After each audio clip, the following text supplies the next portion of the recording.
Thank you for having me. I thank the Malaysian Women's Coalition on Quds and Palestine for inviting me. My name is Jeff Halper, and I'm the head of the Israeli Committee Against House Demolitions here in Jerusalem. We're a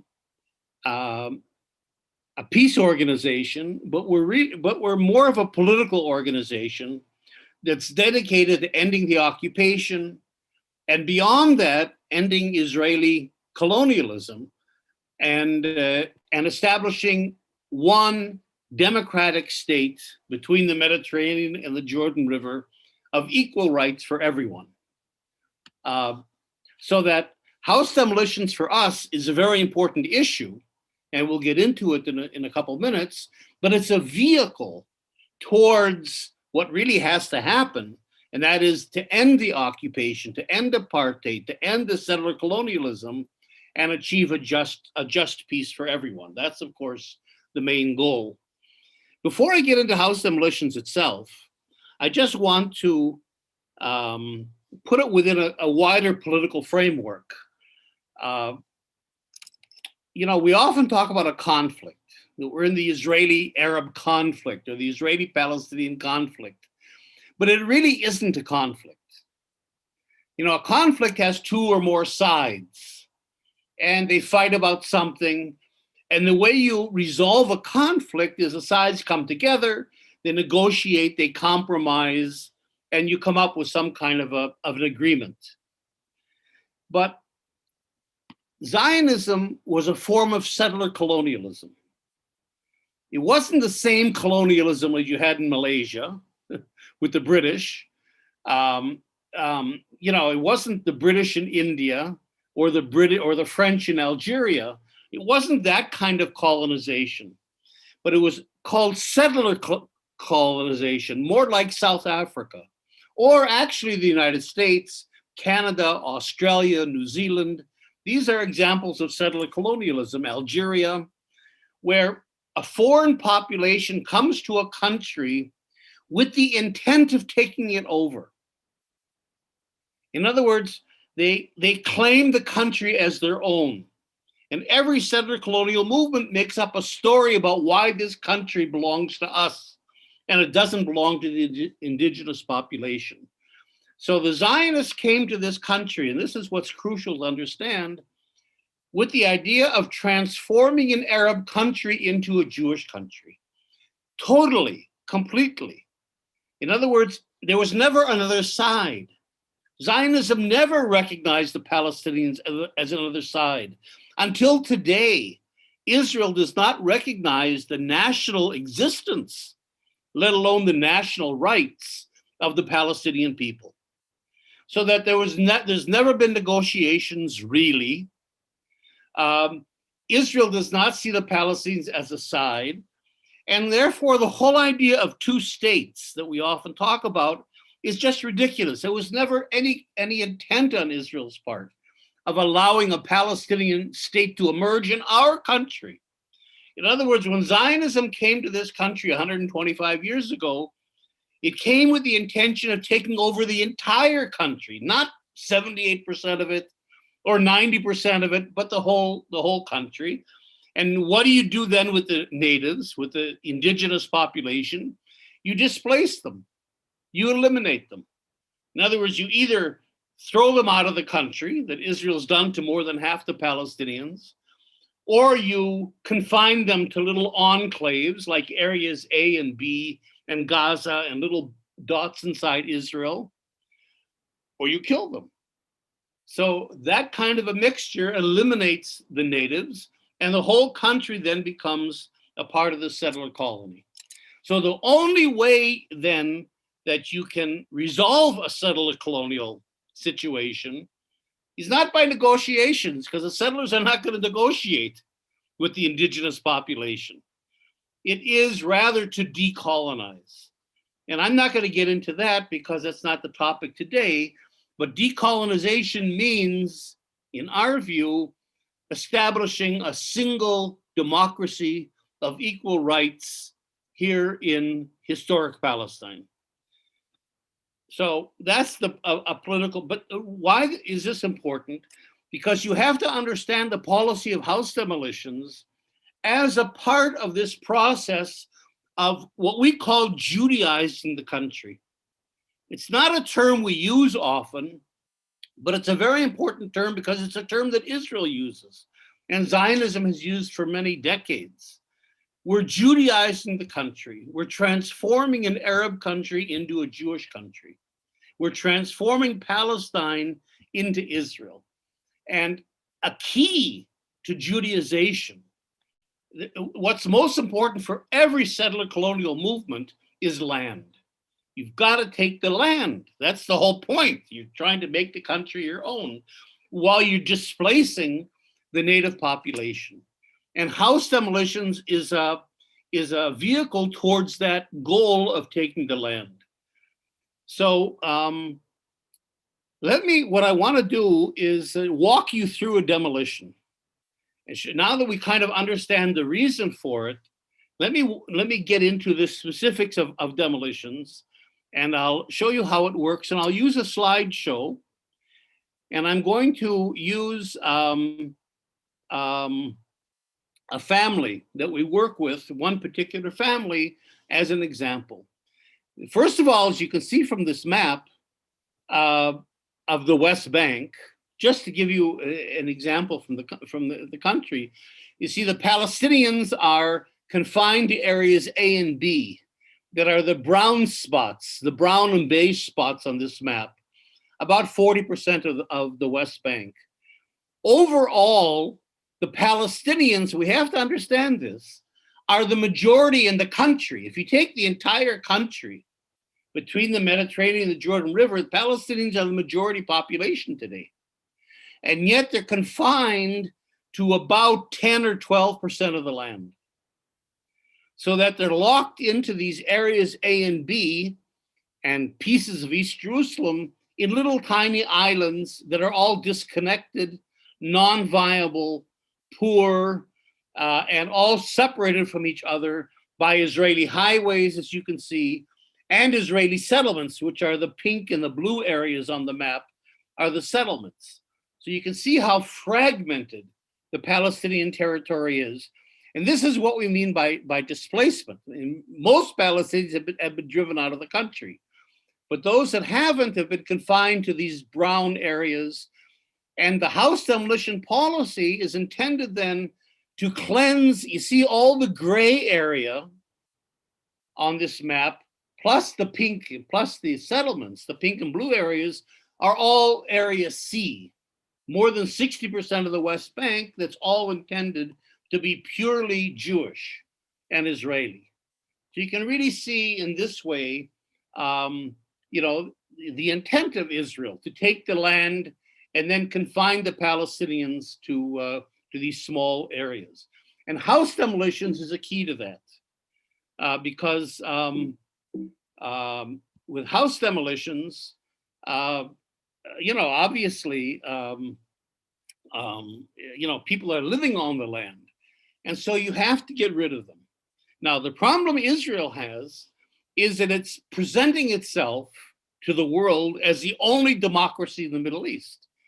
You see, the reason, one way in which it keeps its occupation, it keeps its colonial enterprise going, is by trying to present itself as a liberal European democracy, an ally of the other European democracies.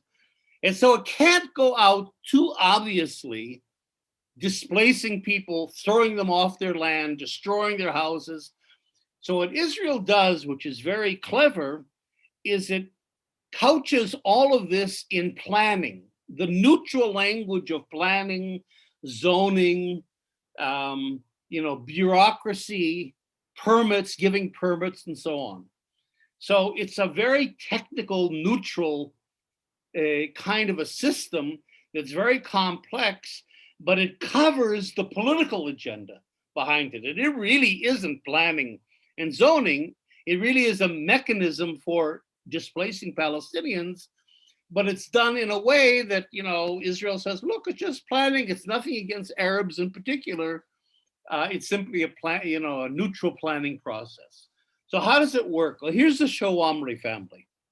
Salim, Arabia, and their kids, who live in a town very close to Jerusalem in Area C that's called Anata. And, they own a little plot of land and they wanted to build a home. They've got 7 kids, although they've been doing this for years. So the family's grown together with the struggle to have a home. And they've applied to the Israeli authorities. So in Area C, Israel has exclusive authority to give building permits. Now Israel has a policy of not giving building permits to Palestinians, because the whole point of the planning process is to get rid of the Palestinians, to take their land. So why would we give them permits to build?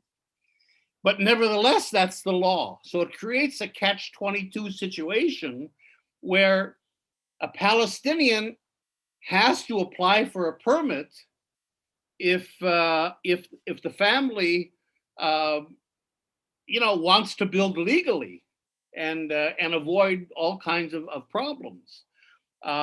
Now, to apply for a permit costs somewhere around 20 to 30,000 dollars, euros, in that area. Why? Because you've got to pay for a surveyor. You have to produce maps. You have to pay the different fees that exist as well. And you have to connect your property to the infrastructure. In other words, the government's not going to bring the water, electricity, sewage, telephones to your house. So you're building on a plot of land, so you have to pay meter by meter to link up somewhere to the grid. And that costs tens of thousands of shekels, thousands of dollars to do that. So here you're in a situation now, 70% of the Palestinians in the West Bank and East Jerusalem and Gaza live under the poverty line. So you don't have the money to put out for a permit. But even if you had that money, you're not going to get it. In 99 point something, literally, % of the time, Palestinians are denied permits. The only Palestinians that get permits, so this is also part of the story, are Palestinians who are collaborators. So this is a tremendous thing to hang over a family. You want a house? No problem, we can arrange that. This is what we want you to do, how to spy on your community, or give us information, or, so it really puts Palestinians in a difficult situation. So there's no point in applying for a permit because you're not going to get it. You're just going to waste that money. On the other hand, if you don't apply for a permit, you're obviously an offender. And in either case, whether you build, whether you try to get a permit and you're not going to get a permit, and then you build, like this family did. They applied twice for a permit, and were turned down. Each time it took about a year for them to get the answer. Finally, they were forced to build a house without a permit. Because you have to live somewhere. It's a fundamental human right to live somewhere. But and therefore they got a demolition order, and their home was demolished 6 times. I'll show you in a second. On the other hand, if they hadn't applied for a permit and would have built a house, they also would have gotten demolished. So there's no way that a Palestinian family can win. There's no way you can play by the rules, because there are no rules if you're a Palestinian. The family built this modest house, moved in, and after they moved in, in fact they'd been in the house for a number of years, for about 5 years, because a house demolition order is forever. It's like diamonds, they're forever. One day, out of the blue, because you never know when they're going to come, the civil administration people show up. So this is the civil administration, which is Israel's military government in the West Bank. Now it's called, again, a civil administration to lower the military profile. to give people the impression that this is just normal governance and these are normal government employees. So these are the officials of the civil administration. This is a guy named Rami here, armed. And not only that, but they're settlers because the civil administration is located in the West Bank in a settlement. The only Israelis that can go work for them are settlers. So that you're putting settlers who have a vested interest in taking the land and getting rid of Palestinians in positions of deciding whose home is going to be demolished or not. And they come accompanied by dozens of soldiers. And the family is simply thrown out of their houses, out of their house. They're given 10 or 15 minutes to get all their belongings out. Now, what would you do if someone said, get out of your house, we're going to demolish it? It's not a normal human reaction to say, fine, okay. You would yell, you would fight, whatever, and that turns into resistance. That's why the soldiers are there. They're not there for decoration. So Salim was beaten and thrown out of his house. His wife, Arabia, got scared with the kids inside. So with all this commotion, she managed to slam the door shut and lock it. So the soldiers broke in the windows of the house, threw in tear gas, which is, if you've ever had tear gas outside, it's overwhelming. In the house, flushed out the family. The kids are yelling and screaming in every direction, and Arabia was taken to the hospital unconscious. So it's a very violent action, and it's traumatic. It's something that stays to this family for years.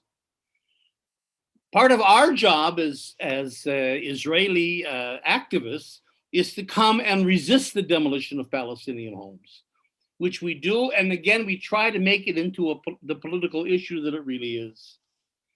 Finally, the family's out of the house, we're out of the house, and the civil administration sends in workers to simply throw everything out. You know, they give the workers 5-10 minutes, whatever you can throw out, throw out. And you can see the damage. Imagine your home, which is your most sacred, intimate place. And they come into your bedroom, they come into, and not only is everything thrown out, but it's ruined. Look at the furniture that's all thrown, you rip off the shelves in the kitchen. I mean, everything is just thrown out and is ruined. Imagine the sense of invasion beyond the violence. You can see everything is thrown out and really ruined for the family. And then comes the bulldozer. So the bulldozer comes and begins to demolish the home. Salim is watching. Now, an important thing to emphasize here, this is crucial, is this has nothing to do with security. There's no security. Salim's not a terrorist. He was never accused of anything. So, and in 99% of the cases, the demolitions of homes have nothing to do with security. Israel has demolished close to 60,000 Palestinian homes only in the occupied territory since 1967. We're not talking about the Nakba in 1948. where another 60,000 homes are demolished. We're not talking about ongoing demolitions inside Israel, because until today, inside Israel, Palestinian homes are demolished. But only in the West Bank, East Jerusalem, and Gaza have another 60,000 homes been demolished. And in 99% of the cases, it has nothing to do with security. And that's important because Israel tries to claim that everything it does in the occupied territories or towards the Palestinians is for security, to defend itself. And the house demolition issue shows no, that occupation, house demolitions, all the policies connected with grabbing the land are proactive policies. They are not reactive defensive policies for security. And you can see that in this picture here. And finally, the home is demolished. And one of the things that we do, the Israeli Committee Against House Demolitions that I head, is we rebuild homes that have been demolished as political acts of resistance. We've built almost 200 homes over the last 20 years. Now, what's 200 out of 60,000, you might say, which is true. If this was humanitarian, it would be meaningless. But if you think of it as 200 joint political actions, resistance of Israelis and Palestinians together, then that really means something. That's much more significant. And we work with Palestinian organizations, like, for example, the Land Defense Committee. And it's really a way of making peace, because, you know, it takes us a couple of weeks to build a home. And so, you know, we're eating together. We bring Israelis and internationals together with Palestinians, and it's a very moving kind of a thing. Here's Arabia, who you saw unconscious last time, you know, between two Israeli women rebuilding her home. So it's also a real sense of solidarity and empowerment. And you can see we're building the home. By the way, the reason Israel gives for not granting building permits almost across the board is that this is it's zoned as agricultural land. Well, take a look now at the background, and you can see it's a Judean desert. There's no agriculture here. So you can see how the whole planning process is a fiction simply designed to get rid of Palestinians. And so what we do is rebuild homes that have been demolished. You know, so this is the second building. And here we put up the scaffolding, as you can see. And we put up the scaffolding, and the next morning, the civil administration came back and demolished the home for the second time. And I won't keep the story going. You know, I've given you the outlines of it. We rebuilt the home again. It was demolished again 6 times. The home was rebuilt and demolished. And this takes tremendous courage on the part of a Palestinian family, because, you know, you're risking getting arrested, you're paying fines, you're confronting the army. Again, it's very violent, it's very traumatic for the kids. So that, you know, you really have to appreciate the courage that these families, exhibit in resisting the demolition of their homes. But the home, as I said, was rebuilt and demolished 6 times. This is very traumatic for the kids, as you can imagine.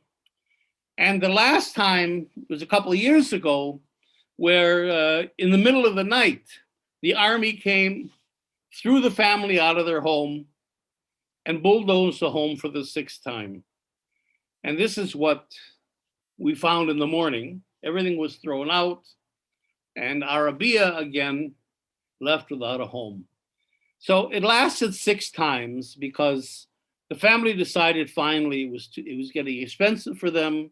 I mean, we paid for it, but nevertheless, you know, the trauma was getting too much. It was clear they're not going to be allowed to rebuild, and so they went to live in a neighborhood in the north of Jerusalem, and have really given up rebuilding their home. So that, you know, it's I think it's an important story and a courageous story, but in the end, it's very hard for Palestinians to sustain their resistance. So in the end, just to kind of round this up, you see, the 2-state solution politically never was. And where Israel is going with this demolition is towards apartheid. Again, taking the entire country and locking the Palestinians into areas A and B and Gaza. So from our point of view, the only way out of all of this is politically in the end, and that is by creating a single state in this country. So I'll leave this presentation here. I think it gives you an idea of what's going on, and I'll open it up for questions or more discussion. Thank you very much, Dr. Halper, for that. Wow, I can't begin to imagine the dedication and commitment it takes, right, to rebuild a home 6 times over. That's just true grit. It's just true grit. Now, I'm just wondering what happens to areas A and B. Do the Palestinians require building permits for these 2 areas, areas B and C? You mentioned area C, but what about B and C? Right.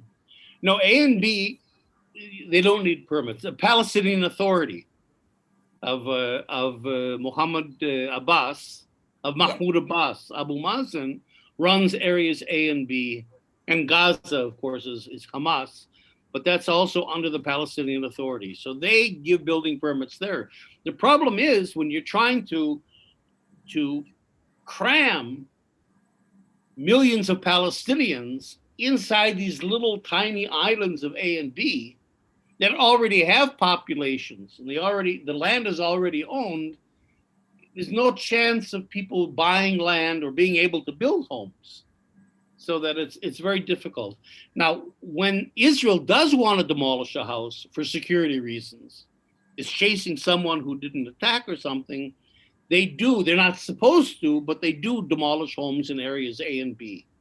But they don't demolish homes for planning purposes like we've talked about in A or B or Gaza. Right, right. Can you tell us a little bit about home evictions, you know, when they're evicted from their own homes and an Israeli family moves in? Yeah, that's another, way of taking land and taking homes, of course. That's happening more in urban areas where the settlers want to come in and take over whole neighborhoods of Palestinians. And there, it's a very dirty business. First of all, the settlers have millions of dollars. They have a lot of money, both from the government, but also from rich people all over the world that give them money. So that's not their problem. So they can come to a family and say, we'll give you twice or more the value of your house if you sell to us. So, for poor families that are vulnerable, that can be tempting. The problem is, of course, that there's a law, a Palestinian law against and norms against selling to settlers. Palestinians refuse to sell their homes to settlers. So what the settlers do is they set up straw companies, fake real estate companies in the Virgin Islands, let's say. So you've got the, Middle East Realty Company or the Virgin Island Realty Company based in the Virgin Islands. They'll hire a real estate person in Jordan, you see, who doesn't know that this is a company run by Israeli settlers. He thinks it's a Virgin, to go to Jerusalem to begin to buy houses from Palestinians. So if a Palestinian's in their home and this real estate guy comes from Jordan, they don't know that they're selling to settlers. So there's that kind of a duplicity. And then if there's really resistance and Palestinians refuse to sell because they figure out these games, then the settlers have recourse to the army, to the police especially. So they go to the courts and they have a lot of money. So in other words, they can take a family to court to say, this used to be a Jewish house, or this used to be a Jewish area, or you really don't own this building, because maybe what they will find is a cousin that lives in London and give him some money and claim to buy the house. There's all kinds of tricks. And then the court supports, whether or not, what happens is that the settlers have deep pockets. They can keep this family in court for decades, for years. And the families are poor. They can't afford lawyers.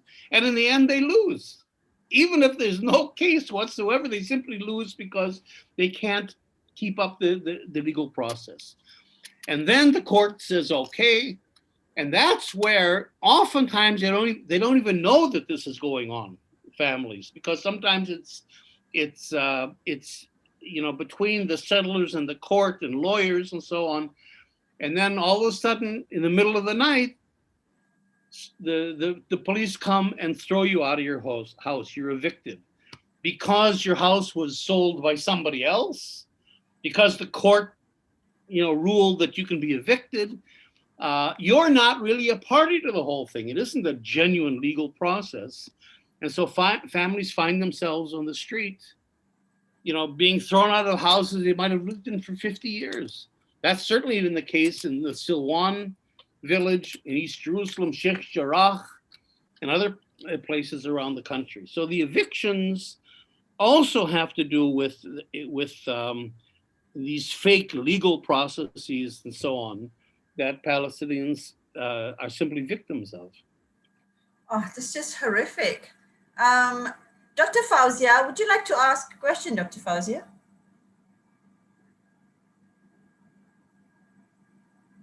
Dr. Fauzia? Okay. Right. And so the Palestinians have no legal recourse. Is that what you're saying? Well, they have a legal recourse in a sort of a formal way. In other words, they can go to the courts, but they never win in the courts, because the laws are the laws and the procedures are all done in a way that support the state and support the settlers and support the Israeli side. So Salim, for example, Salim and his family that I showed you were twice in the Israeli Supreme Court. And the Israeli Supreme Court each time turned them down, and even said they came to the court with unclean hands because they built without a permit. And so it was their nerve to come to the court even after they had done something illegal. So they blamed the victim. So the courts have in zero, I would actually say in zero cases, do the Palestinians have any chance of overturning a court order on appeal. Would you know how many building permits wait to be approved at any one time? Yeah, again, Palestinians are less and less applying for because there's no point in doing it. I think last year there were, I can't remember exactly, 300 or 400 in the West Bank, 300 or 400 building requests. 18 were granted. 18 out of hundreds were granted. And those 18 probably had something to do with bribery. The entire building inspector department of the Jerusalem municipality has been arrested twice for bribery. It's a system that invites bribery. You pay off the building inspector in a city, for example, and your case goes to the bottom of the file. Or again, you agree to become a collaborator. Or you might possibly have some connection to somebody that can help, whatever it is. So in 18 cases, building permits are granted out of the hundreds that were applied for.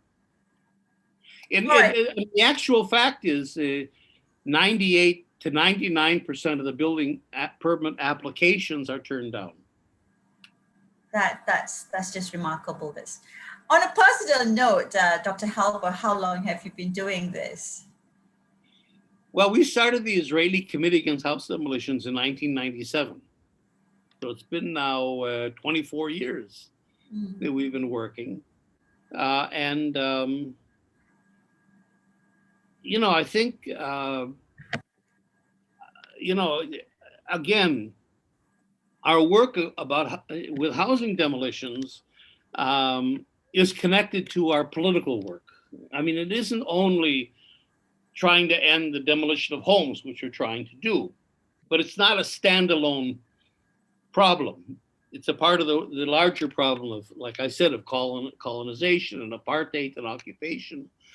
And so, I think we don't feel defeated really because we're in the middle of a struggle.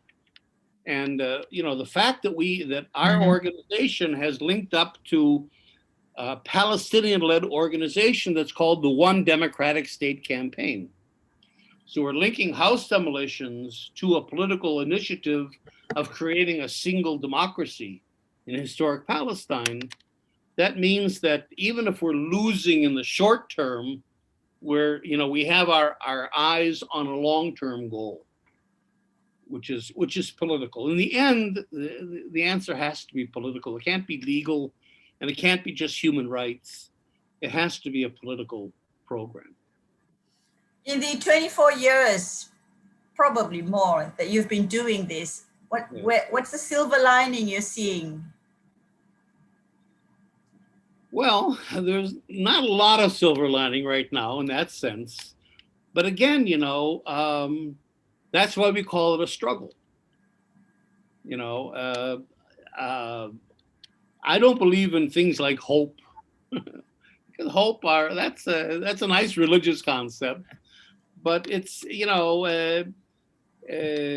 corporations don't hope, politicians don't hope to be in power. They plan for it. They have a strategy. If you become the president or a prime minister or the head of the army or the head of a corporation, it's not because you hope to be in that position. You worked hard for it with a strategy. So we can't hope for peace. We have to have a strategy. We have to be organized. We have to have a political program, and then we're in a struggle. And it's not easy because we're facing very powerful forces. The good news is, I believe that Israel has a lot of support among the governments of the world. And I wrote a book called War Against the People, which tries to explain that, especially Israel's exports of military, policing, security equipment all over the world, explains to some degree why governments all over the world support Israel. They're getting a lot of security and military help. But I think the Palestinians have the support of the peoples of the world. I think below the governments, if you take the public, Israel has lost it in the court of public opinion, in my view. I think the fact that Israel, now with the ICC ruling and so on, the fact that Israel is so panicky about BDS, trying to blame everybody that criticizes it of being anti-Semitic, shows how its back is to the wall. Israel is losing it in terms of public opinion. And I think that if we can formulate a strong political program of a single state, in other words, if we have an end goal, an end game that we can mobilize people around, I think we can do what South Africa did. South Africa had the same situation where the dominant population and the governments of the world were all against the anti-apartheid movement. And so they went to churches, they went to mosques, they went to trade unions, they went to universities, they went to the civil society in general in the world, and all of us together caused the collapse of the apartheid regime. And I think that's what the Palestinians are doing as well. They're going to the peoples of the world, and your coalition is an important part of that. I mean, you represent that. What's been missing until today is an end game, because the two-state solution obviously is gone, or I would say it never was. And so you have to have an end game. You have to have a political program. If you want to, you have to have something you want to push forward. And so our organization, the One Democratic State Campaign, is, and we have a website, onestatecampaign.org. You can look at our 10-point program, is trying to insert that political program into the struggle so that people like your group really have a program to mobilize around. And I believe in the end, we can replicate what the ANC did in South Africa. That's wonderful, right? Because you're talking about something tangible that organizations like us can cling on to and work with, which is important, right? And rather than, like, as you said, just pinning our hopes on hope, that's not sufficient. Thank you so much, Dr. Halper, for the very enlightening session. Any parting words for our audience out there, those tuning into this webinar? Any parting words?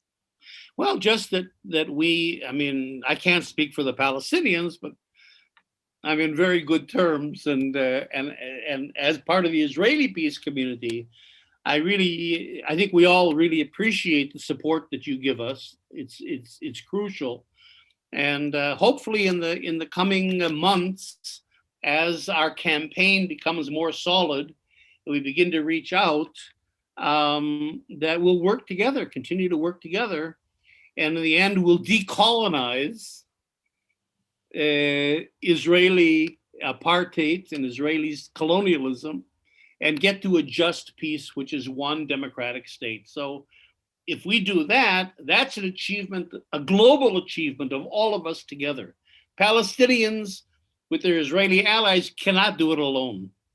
And so we look at you as our partners in solidarity, and we really appreciate your support. Thank you very much again, Dr. Halper, and we look forward to engaging you again in the future. Okay, thanks for having me on. All right, good day. Bye.